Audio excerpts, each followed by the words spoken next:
ഭഗവത്ഗീതയെ പോലെ തന്നെയാണ് യോഗ വാസിഷ്ഠം. അത് നമ്മളത് കേൾക്കുമ്പോൾ അതിനത്ര പ്രാധാന്യമില്ല. പക്ഷെ അതും ഇതേപോലെ ജീവിത കഥയാണ്.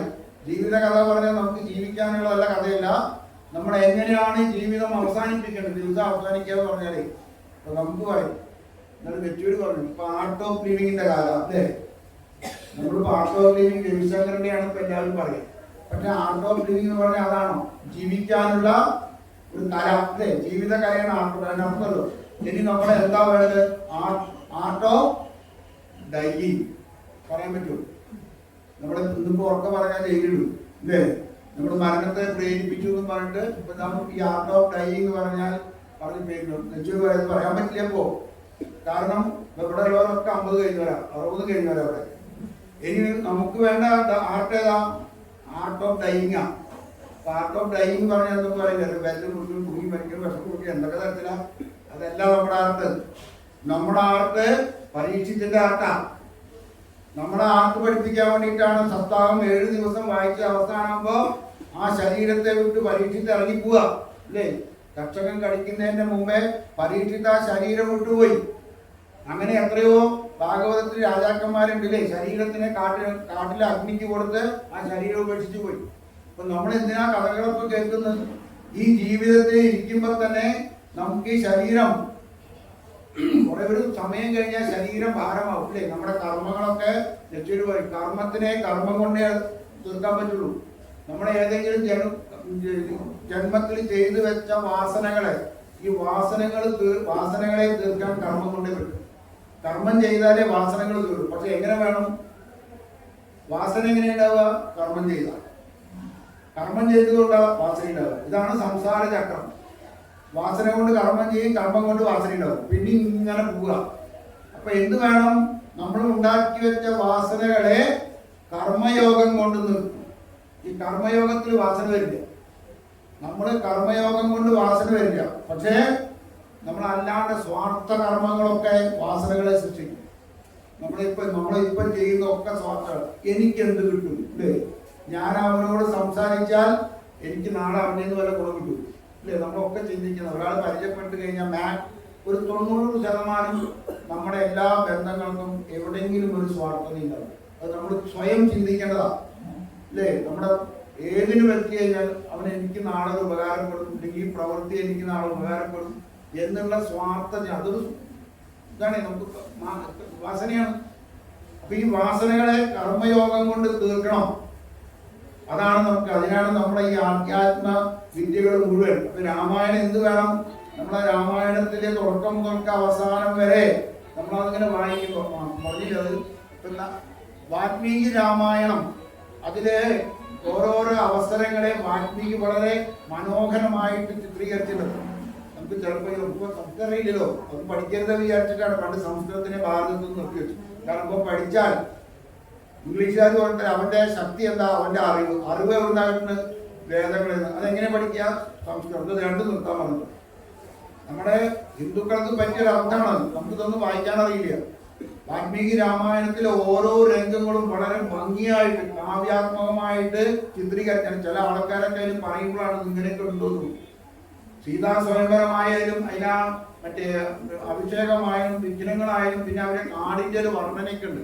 നമുക്ക് നമ്മുടെ മുമ്പിൽ കാണിക്കുന്നവണ്. ആ ആരണ്യകാണ്ഡത്തിനെയൊക്കെ വളരെ വാൽമീകി മാറ്റി അത്ര സുന്ദരമായിട്ട്, അതായത് ഓരോ ആൾക്കാരെയും സന്യാസിമാരെയും അവിടുത്തെ ഋഷികളെയും എങ്ങനെയാണോ അവർ തമ്മിലുള്ള വർത്തമാനങ്ങള്, അവിടുത്തെ സത്സംഗങ്ങള് അതൊക്കെ വാൽമീകി മാറ്റി. അതുകൊണ്ടത്ര അവിടുത്തെ ഋഷികളൊക്കെ വിചാരിച്ചത്ര ഈ രാമന്റെ കൂടെ ഞങ്ങളെ എങ്ങനെ കുറച്ച് ദിവസം അവർക്ക് ജീവിക്കാൻ പറ്റുള്ളൂ.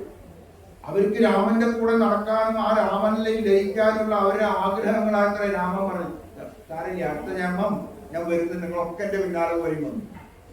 പിന്നത്തെ ഗോപികൾ മുഴുവൻ ആരണ്യകാണ്ഡത്തെ സന്യാസികളെന്നാ പറഞ്ഞു. അന്നത്തെ ആ ആശ്രമവാസികള് അവർക്ക് രാമന്റെ വർത്തമാനം, രാമന്റെ കൂടെ നിന്ന് രാമന്റെ കൂടെ ജീവിക്കാനും രാമന്റെ കൂടെ നടക്കാനുള്ള അവരുടെ ആഗ്രഹം.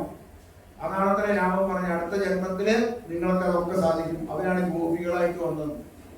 അന്ന് അവര് തപോനിഷ്ഠരായിട്ട് രാമന്റെ ചിന്തകള് തത്വങ്ങളെ വിചാരിച്ചാൽ അതേ ആൾക്കാരാണ് ഗോപികളമായിട്ടുള്ളത്.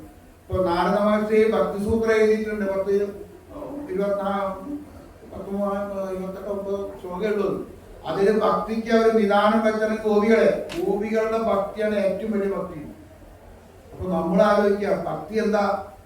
നമ്മൾ കാണുന്ന അമ്പലം വായിക്കുന്നു, അമ്പലത്തിൽ പോകുന്നു, വഴിപാട് കഴിക്കുന്നു, സഹസ്രനാമം ജപിക്കുന്നു, വളരെയധികം ആക്റ്റീവ് അല്ലേ? അതൊന്നല്ല, നമ്മൾ മനസ്സിലേക്ക് നോക്കണം. ഗോപികൾ ഇതൊക്കെ ചെയ്തിരുന്നു, പക്ഷെ അവരെ എവിടെ നോക്കിയാലും കൃഷ്ണനാണ് അല്ലേ? അവർക്ക് എപ്പോ നോക്കിയാലും കൃഷ്ണന്റെ മനസ്സിലല്ല. അവർ ചെയ്യുമ്പോഴും കൃഷ്ണൻ, അവരുടെ ജോലി എടുക്കുമ്പോഴൊക്കെ മനസ്സിൽ കൃഷ്ണ. അപ്പൊ ആ കൃഷ്ണന്റെ അതാണ് രാസക്രീഡ. രാസക്രീഡയിലേക്ക് നമ്മൾ പോയി ഗോപികളെല്ലാം ഓടി. അതിൽ പ്രത്യേകം പറയുന്നുണ്ട്, ഭർത്താക്കന്മാരുടെ അടുത്ത് ഭാര്യമാരുണ്ട്, കുട്ടികളുടെ അടുത്ത് അമ്മമാരുണ്ട്. പിന്നെ ആരാ അവിടെ രാസക്രീഡ ആടിയത്? ഭഗവാന്റെ അടുത്ത് ഗോപികളുണ്ട്. അപ്പൊ ആരാ പോയത്?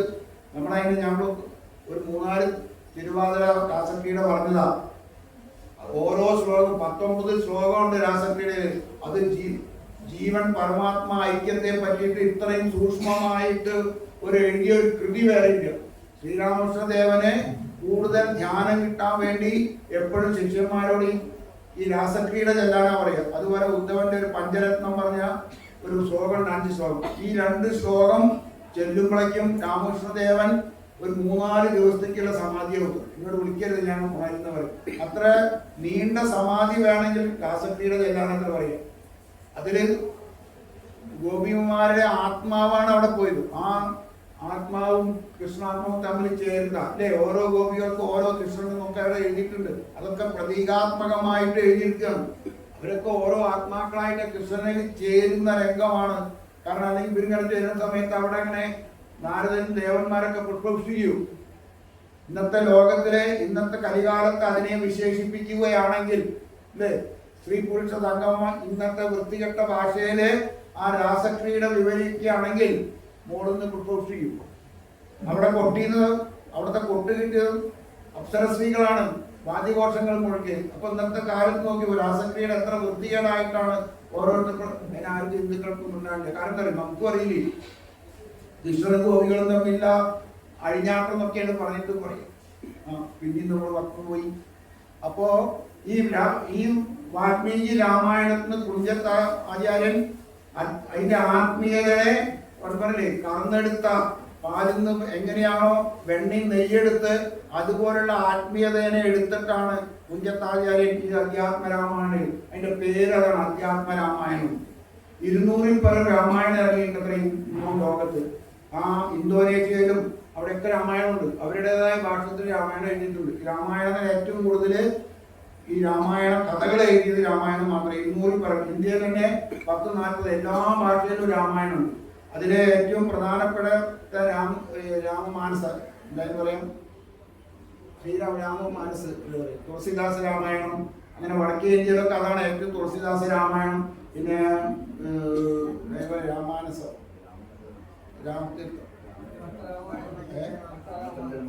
രാമചന്ദ്ര മാനസം, തുളസീതീർത്ഥ രാമായണം, ഇതൊക്കെയാണ് വടക്കേ ഇന്ത്യയിൽ. നമ്മൾ തെക്കേ ഇന്ത്യയില് ഇപ്പൊ കമ്പരാമായണം വരുന്നുണ്ട്, തമിഴില്, അവർക്ക് അതാണ്. പക്ഷെ അതിലൊക്കെ നമ്മൾ അതിന്റെ ആത്മീയതമായി എടുക്കുകയാണെങ്കിൽ ഏറ്റവും പ്രധാനം ഈ അധ്യാത്മരാണ്.